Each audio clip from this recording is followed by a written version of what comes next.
in real life, there was a big merger and acquisition guy. His name was Jerome Colbert of Kravis Colbert and so on.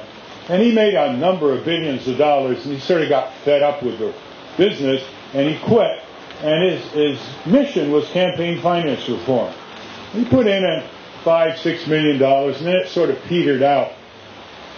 Well, in this book, in fiction, he hears about what his super rich people are doing out of that planning in Hawaii, and he pours right in. And he realizes that it wasn't that he had the wrong strategy. He didn't put enough money in. He didn't put hundreds of millions of dollars in. And this is what we've got to do by raising our demand level, our imagination level, because we will spend the next 50 years watching our country and world deteriorate while the rich get richer. And the power is concentrated as never before, but we'll put tons of books out that will document the abuses, that will diagnose the problem, that will denounce the bad guys, and that will propose wonderful solutions. But that's where it ends. It's like we've laid the track, the railroad track, we've put the trains on the track, we got the caboose there, but then we realize that although we know where we want to go, there's no fuel, there's no electricity. And that's why I wrote this modest 735-page book. And I made sure it was in big print because I want older people to read it. This is not When Atlas Shrugged, 1,150 pages of fine print, where John Galt makes a speech that runs 103 pages. Okay. Last point. We have a website provocatively called onlythesuperrich.org. And the design of it is to get your ideas and see who you've met, who's rich, who we are going to contact. We should all contact, lose our inhibitions. I mean, a lot of these people stole it from us in the first place, right? It's just a little payback. Bank of America is sponsoring this organization. That's need more be said. Huh? What do they charge you for a bounced check? Huh? Well, it costs them about $2 according to the Federal Reserve, but they're charging $30 or more. So, why would people want to read this book? Well, first of all, it's a great read, if I say so myself. It's got very unique angles to what happens when these corporate Goliaths, who know how to beat their opponents into the ground, but this is the first time they've been angularly challenged in ways they've never experienced before. So they're like a giant elephant in a stupor. They can't quite turn for a while before they regroup and counterattack. I think that anybody who wants real change that they can participate in, that's the key. This is top down, bottom up, that they can participate in, will want to read this book.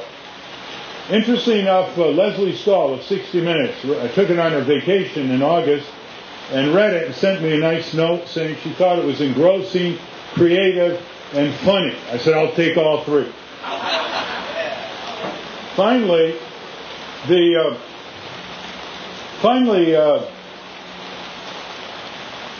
some reaction to this is going to be, look, the only real change comes when the people revolt.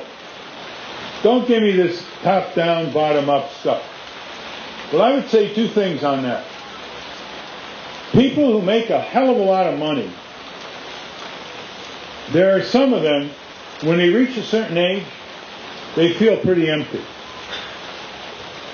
They're discouraged about the state of the country.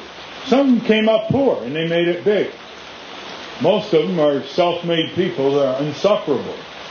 But there's always a slice that can match us all in terms of the kind of changes they really would like to make. But they don't know how to do it either. They're amateurs too. It's a total mismatch. And so this is a process of learning. And they learn, and they talk, and they get feedback from various people around the country before they make their public final confrontation that starts around the 4th of July. The title of the book comes, you'll see it's in quotes, when right after Katrina and people were screaming out terrified with their families, no water, drink, no shelter, no food on the roadside, Warren Buffett is in his living room in Omaha, and he's watching day 1, day 2, day 3, nobody helping him. And he can't take it anymore.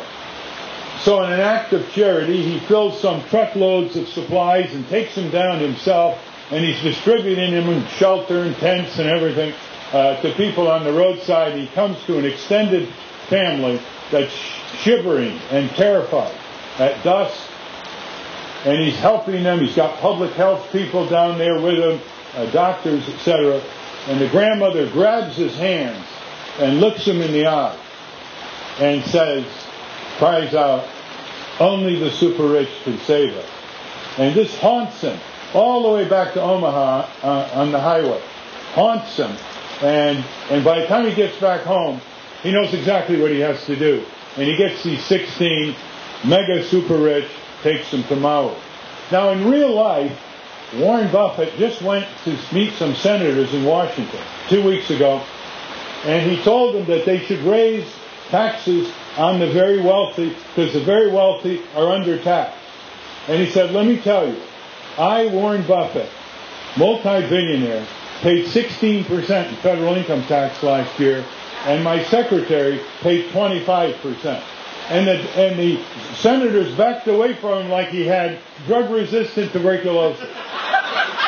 That's how cowardly these people are. That's why they got to be given a joint, a joke, a joint. Right. And that was, by the way, that was more than a slip of the tongue. There's a scene in here where they want to allow farmers to grow this wonderful fiber called industrial hemp, which is illegal to grow here, although we can import it from Romania, China, France, Canada, and it makes clothing and lubricants and food and, paper. It's the most versatile plant in the history of the world. And you know how they publicize this? They call up Woody Harrelson. Remember Woody Harrelson? And they say, Woody, you want to do it right this time? Not someplace in Kentucky where they arrested you and tried to get you on a misdemeanor and you got acquitted. So he cooperates, and here's what they did. They got 50 people in front of the White House, shoulder to shoulder, with a pot and a little dirt.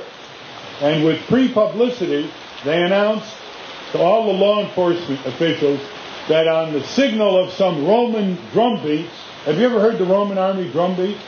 It's unbelievably primordial.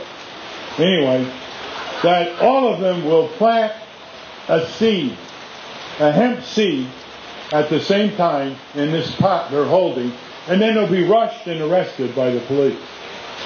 Now, anybody who wants to legalize industrial hemp, isn't that a good idea? I mean, what are we doing in some remote place in Kentucky? We do it right in front of Obama, who once said he had one or two. So, okay. All right, I'm going to end on this note, this slip of the tongue note. And we can open up to discussion while the rains intensify. Thank you very, very much.